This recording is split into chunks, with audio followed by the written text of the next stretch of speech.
Hello and welcome to this video. I am going to show you how I set up my tarot journal in Hobonichi Weeks, which is my current tarot journal of choice because of all the ones I've tried in the past, this one works the best. I've made a video talking about it quite recently where I showed some of my older tarot journals, but this is the one I've settled on. So the reason I like the weeks is because I like the format. When I first started using Hobonichi, I never used to get a weeks. It's because it reminded me of like office diaries and, you know, the diaries that banks used to give out free when I was a kid.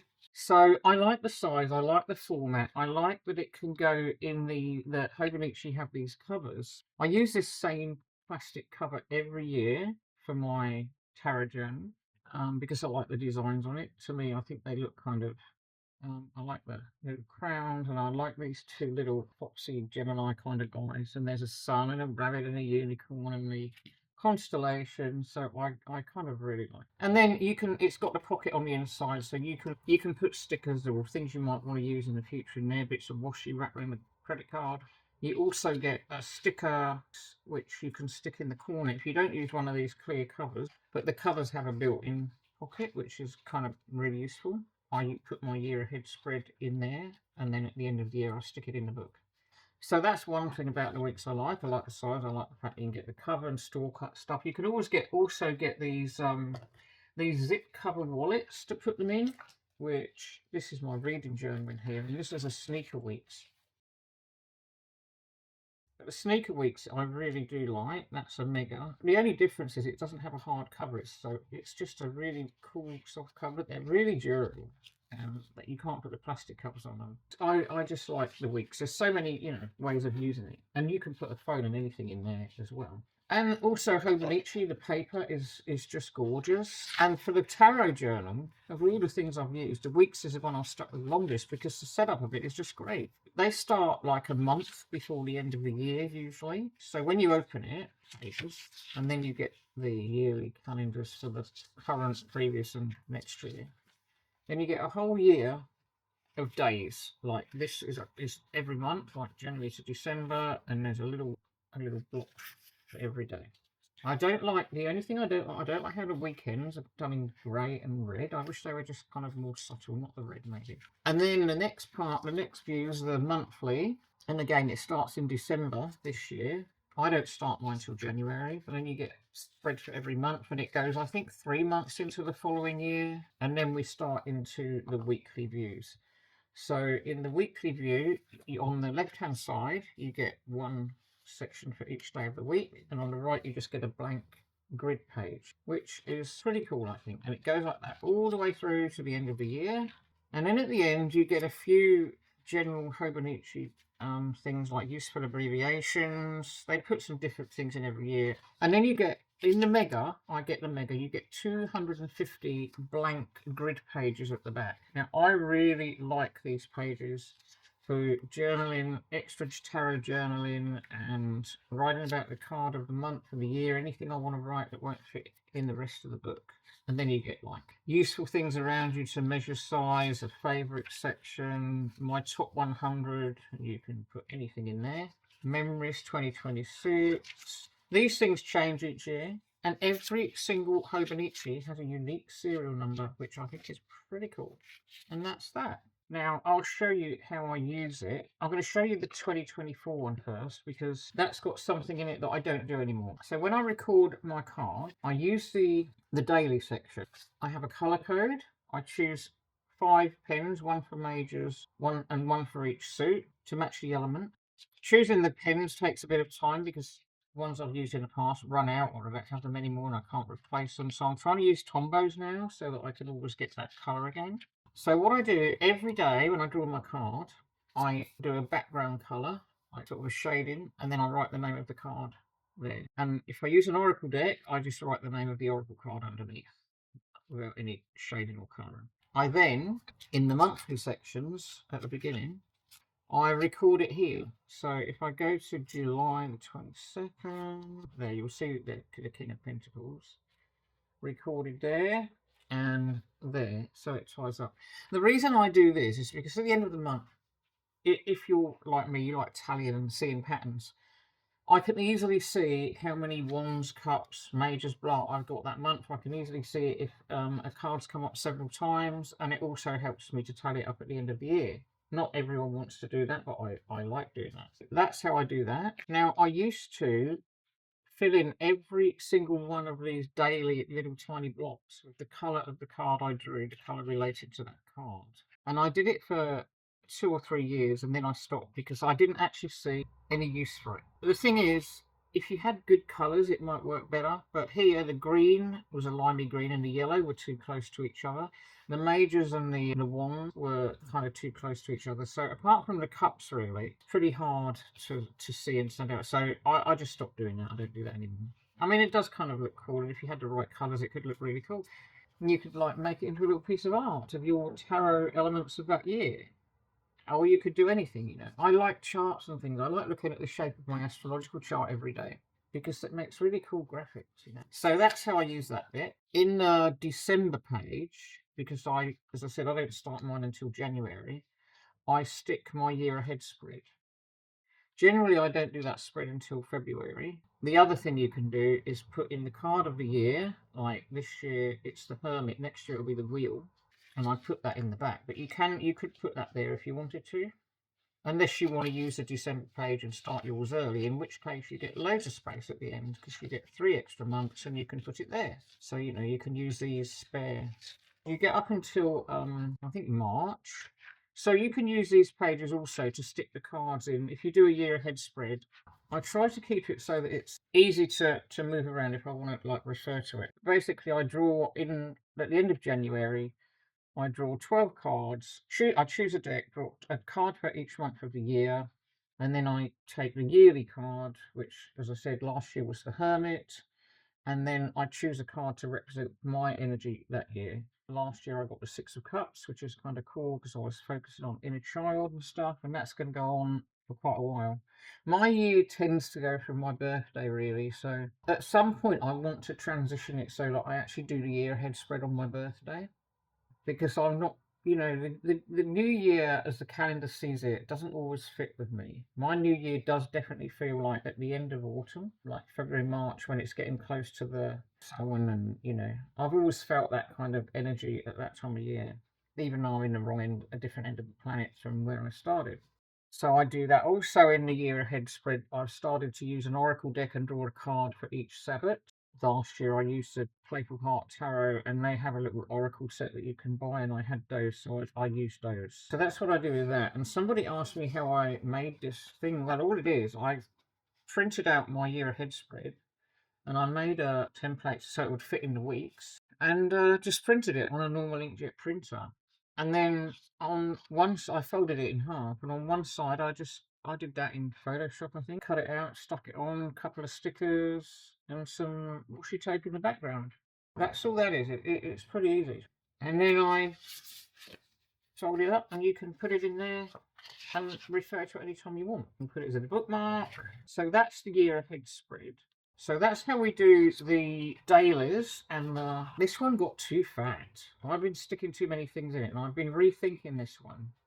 I also like these pencil boards for page markers that you get from Hobonichi, and they're also good if you've got a lot of stuff in to write on, like to put behind a page when you're writing, especially if you've got lumps and bumps from stickers. So on the opposite page, I write down things, anything really. I mean, at the beginning of this year, I put the Hermit, that's card of the year. And I've got that lamp, I haven't stuck it in yet because I'd lost it originally. That's going to go in there for the Hermit. And I might write a little bit about the Hermit and that Hermit-y energy. And last year and the year before, in those sections, I used to write down the card of the month. You can see there. Get it at the right angle for the camera. Like the card of the month for December was like the Hanged one. And I did that every month. But this year, I haven't been doing that. I've just been decorating them instead. But next year, I think I'm going to go back to writing down the card of the month, even if I do it in a smaller way, because I kind of like mucking about decorating as well. So I decorate with whatever is around and whatever's on my mind and whatever reminds me of that time or might relate to the cards I've been drawing or whatever. So I record my tarot card on this side, and then on the facing page, I write down the deck I've used, the Tarot and Oracle deck. I always write that at the top. And then I just either decorate or write on the page. Usually it's something connected with some of the, anything that stood out about any of the cards or anything I find on my life journey that relates to that. Maybe packaging, a tea bag wrapper that might make me think of one of the cards, a colour, anything goes on that side. So progress, not perfection, I was thinking then. And that was, I used a botanical inspirations deck, so I guess that's why I put those stickers there. I think my daughter gave me that one, the inner peace deck. And so it goes. But I did, the year before, I realised that I did a lot more writing on this side and less kind of sticking relating to the cards. Now, I always get the mega weeks because I think the basic weeks only has about 50 blank pages at the back, which isn't enough for how I use it. But if I use the facing page to write some of the things about the deck, then I might not need such a big weeks. Bonnie, Pluto. So yeah, I put, and I sometimes put astrology in here. Anything. There's no rule to this. This is how I do this page. My favourite peanut butter. If I get off parcel or something, I might put a bit of a label in there. I went on a flight, so I put my ticket in there. You know, scraps. I collect all sorts of rubbish, like junk and bits and pieces all through the year and the day, and scraps. Like that was a wrapper for my Christmas candle, that, but it smells divine, and that's going to go in there. It's a cinnamony, I don't know, pumpkin thing. So at the back, you get all these blank pages. So what I do, there's not actually a lot of setting up in advance to the weeks. All I do is choose the pen colours because I don't do my spread until, I said, the end of January. And I might I'll print out the wheel card and stick that in the front because that's the collective card for next year. So we're at the back now. So I leave a couple of blank pages at the end of the year in case I want to carry on anything. And then I start with each month. So we've got January. And then I put the card of the month, which for January this year was the Guardian of Cups or Queen of Cups. I mean, yep, this year. And then because I was still using the Spacious Tarot because I was in the old spread. The new one doesn't start till February. And then I write anything. So this year I talked about working out the tally of the end of year cards, and I wrote about the Hermit card, which is the card of the year, and stuck in some of my favourites like from Wild Unknown, and that's from the Deviant's Moon. And then I might sum up every week about what I thought about the deck I used that week. Anything that comes up about the cards. If a particular card comes up one day and I think, oh wow, I find out something new, I'll just go in and put the date and write it in there. Some months get a lot more written than others. And then at the end of the month, I record all the majors, cups, swords, wands, pentacles for that month and any doubles or duplicates that I drew. And I write what I feel about that month and then on to the next one. And then we have the February card for February, so that's when I started my new year ahead. I'll write if there's anything about that card. So I was writing about Jupiter being in Pisces and what I wrote about my year ahead spread. And then I recorded all the cards from the year ahead spread here in the Sabbats. And then I put the Sabbat cards in here too, so when it comes to the right time. So that was Lammas in February, which would be in Mark over there, the rest of the world. Then again, we get to the end of February and March, and it's just carry on writing whatever I feel like. As I said, some months get a lot more written than others. I don't have to write anything if I don't want to. I don't feel like writing anything that month, or hardly. Most months get one entry or two. I wrote about my accidental pumpkin forest that grew, and I got really into thinking about all of that. And then I think later on in the month, I was using the Green Witch Oracle, which has got lots of herbs and vegetables, and I got broccoli, the broccoli card one day, and I adore broccoli. Our family are big broccoli lovers. I don't know broccoli plaything here. My fiddle thing. So I was writing all about broccoli lore and how it was cultivated by the ancient Romans, and it was called broccoli from brachium, which means strong arm. And ironically, that very week, I tore my brachial tendon, which is the tendon that you would use if you were like hanging from a tree at the top of your arm, or if you reach out, hold your arm out straight, trying to reach out for something. It's that tendon there. And oh my goodness, if you tear it, it hurts. And then how broccoli was related to Jupiter because they used to call it the four fingers of Jupiter. the ancient Romans. And then I found, I put some things into Google. I think I didn't know it was an AI thing then. I still don't know much about AI, but I put some things in and it came up with this poem. I put some of the things I felt about broccoli and it came up with this, which I think is pretty cool. On lunar soil, a verdant treat, green broccoli, oh so sweet, a cosmic snack, a taste divine, with silver craters, moonbeams shine. Zero gravity, a florist's flight, broccoli dances in the light, no earthly pool, a gentle sway, a lunar feast, come what may. I kind of got the words out and I think I've rearranged them into that, so it's quite a lot of fun. And I wrote about the things I like to make with broccoli, like broccoli falafel and blah blah blah blah. I love broccoli on toast with lemon infused olive oil. It's delicious. And so on. You get them. You get the idea. So we go on, and then at the end, I leave about, I don't know. So there's just like I said, 250 pages. So I've started from page 190, and in this I record the Oracle and tarot decks I've used throughout the year, all in one together thing. I know I do them on the facing page of every week. On that spread, you can see I did that sideways. You can be creative and it's fun. And the cards are the what's it, the Dark Crystal Tarot and the Practical Magic Oracle. I don't know if you can see them. So that's one of my drawings. And this is the Tarot Oracle decks I've used for 2025. And I like those little stars you get. Give myself stars. Then I just do the weeks, write down the week, and I write down the Oracle and Tarot deck I used for each week of the year. So if I want a quick reference and I want to quickly go through and see what deck I've used at a certain time or whatever, I can just go here and it's really easy to do. So there's quite a lot of cross-referencing in my methods, and it is quite, quite in-depth. But that is how I do it, and I think I've showed you everything now.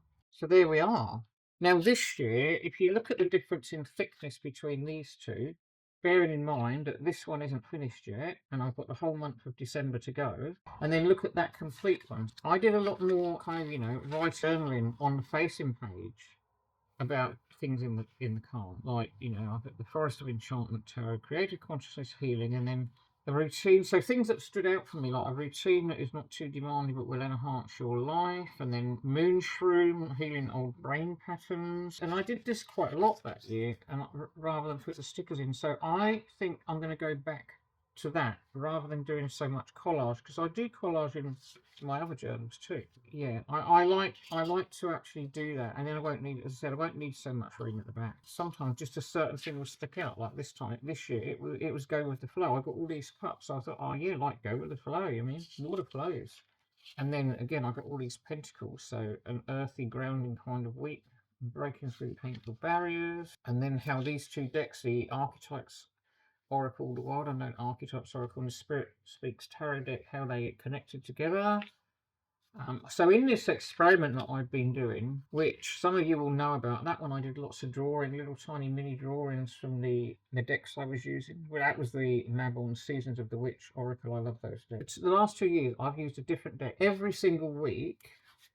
So that'll be 104 decks I've used in 2 years and gone through them. The big reason was to get rid of decks I'm not using that are just cluttering up my collection and passing them on to someone who can use them or selling them, which I did. Most of that happened last year. And I started off by using all the decks I wasn't sure about, like whether I wanted to keep or not. And I found some surprises. I found some I'd almost definitely put on the out the door pile, which I ended up keeping. I found decks, Oracle and Tarot decks that went together that I wouldn't have dreamt of. I learned more about decks, but now, having been doing it for 2 whole years and only got 4 weeks to go, I am getting to the point where I really want to stay with a deck for a lot longer. Not every deck, but some deck. So it will continue this honing and refining the collection, but I will, if I want to carry on using a deck for a few weeks, then I'm going to use a deck for a few weeks. Like last week, I got a new deck, the Colourful Tears Tarot, which I made a video about by Rebecca Schunecker, which is absolutely wonderful. And I did not want to put that deck away. I wanted to carry on using it. I'm really looking forward to being able to hang on to a deck and use it until I really feel I've had it with it. And the other thing is doing it when you use a deck every week and a card every day. You're looking so much into each deck with new a new deck every week that you don't have time to actually really explore the deck a lot and do spreads and things and readings. So I've missed out on that side of it. But yeah, it's going to be a lot more fun this year. I mean, I'll still record the decks because this is a little different. Doesn't mean I'm going to record them, and nothing will change in here. Just there won't be so many different decks used. There we are. And like this week, so the decks I'm using this week are the Squid Cake Marseille, which I really like. And there's a lovely person who found me a few years ago when I did a spread called Balancing the Wheel. It is to do with cognitive behavior therapy. It's one of the sort of methods they use, but I did it with tarot, and I need to do another one. I'm going to revisit that and do another one. Anyway, person's been commenting and leaving lovely comments and talking about decks, and I wanted to know, we were talking about numbers and how we like connect them, and so I decided I was going to use a Marseille deck, and I really love this little Squid Cake Marseille deck. It's so cute. It's got, like, look at the box, it just says inside, it says engage your creativity and be inspired to think outside the box. I don't know if you can see that there, and it's beautiful. Bring a little light-heartedness to your readings while dishing out the cold hard truth with a side of humour. Filled with snails, cakes, fly traps, and octopuses, this deck is a modern and colourful twist on the traditional Tarot de Marseille. The Squid Cake Marseille Tarot is a 78-card deck in which you'll discover knights riding creatures, quirky faces, and a delicious colour palette. It is. I love the backs. The backs have got like strawberries. Why can't I do this? I can never do this. Where am I going? Woohoo! This is driving a digger. You need like 5 hands and 2 brains. Yeah, there we go. Look at that. Dead center. Woohoo! It's like a game. It's actually quite a lot of fun. I'm really bad at that kind of screen coordination thing. I always type the wrong letters. I don't like using phones much for anything. But isn't that gorgeous? I mean, I just wanted you to see how lovely it is, really. A little kind of cool creature, a little bat wings, and pouring their muddy coffee from one cup to another. Could be a mud pie, or it could be coffee. And the wings could be holly leaves, but I think they're bat wings. I like bats. And then the devil is kind of really cool because he looks a little bit like Max and the Wild Things, you know, or the Gruffalo. Very into creatures. Look at this. Oh my god, this is ridiculous. I've got to stop. You know those machines when you try and catch a toy? It's kind of like that. So yeah, so I love that deck. It's got pink edges and a little book. So I'm using that this week. But the Oracle deck I'm using would have gone so well with the Colourful Tears Tarot I used last week, because I'm using this one. It's by Sark, and it's called the Juicy Living Cards. I don't know if you can still get these anymore. Sark's amazing. I know I got it before I came here.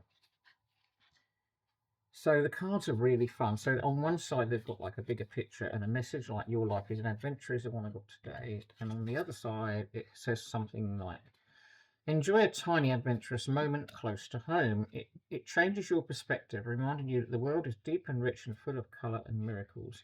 But the colours in this would have gone so perfectly with the Colourful Tears Tarot. And then it talks a bit about Sark, Susan Ariel, Rainbow Kennedy. Juicy Living cards, reminders of living exuberantly and joyfully, especially when you feel struck or crabby. The cards will help give you permission to be how you actually are. Draw a card randomly and let serendipity guide you to gain a new perspective. Remember, it only takes a second to shift into a new place. Said they're really cool cards. They've got like really bright splashes of colour. The Travelling Dream Chair. So creative. The Tub of Love.